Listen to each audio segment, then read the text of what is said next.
ពួកយើងធ្លាប់ដឹងប្រវត្តិស្នេហារបស់គូស្នេហ៍ជាច្រើនមកហើយប៉ុន្តែអ្នកធ្លាប់ឮរឿងសយនិងសមអត់សយស្អាតណាស់ស្អាតគ្មានគេផ្ទឹម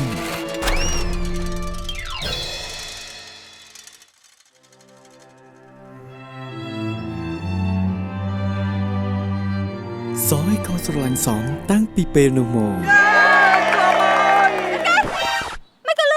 អើយសយពាណិជ្ជកម្មមានតែមួយនាទីទេចឹងយើងត្រូវតែកាត់ស៊ីនរ៉ូមែនទិកចោលខ្លះខ្ញុំសុំស្បត់ថា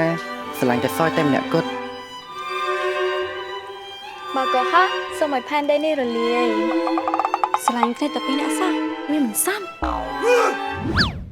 យើងក៏គិតថាវាមិនសមដែរបំបែកស្វវា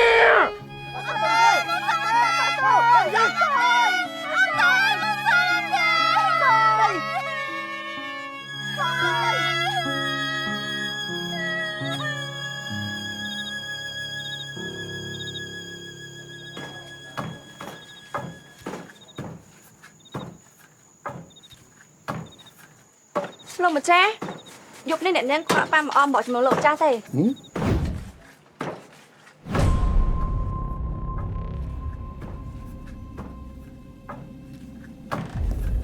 អលឿនមកអលឿនបងលឿនឯងតា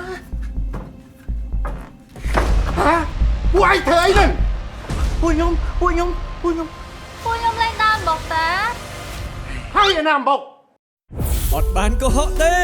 ឥឡូវនេះអ្នកអាចចូលរួមលេងដាល់អំបុកជាមួយនឹង Smart នៅក្នុង Smart Nah App ដែលអត់គិតលុយជារៀងរាល់ថ្ងៃដើម្បីអបអរសាទរពិធីបុណ្យអុំទូកសំពះព្រះខែនិងអអំបងងាយដោយគ្រាន់តែចុចដាល់អំបុកឲ្យញាប់តាមដែលអាចធ្វើទៅបានដើម្បីឈ្នះរង្វាន់ភ្លាមនិងរចនាប្រទីបដ៏ស្រស់ស្អាតហើយចែករំលែកនៅលើ Facebook បានថែមទៀតផងឈ្នះរង្វាន់ 100% សរុបច្រើនជាង1លានរង្វាន់ជាចុងក្រោយសយនិងសំក៏បានរួមរស់យ៉ាងមានសុភមង្គលជាមួយគ្នាជាតរៀងទៅដល់លោកស្មានណាស់ឥឡូវនេះ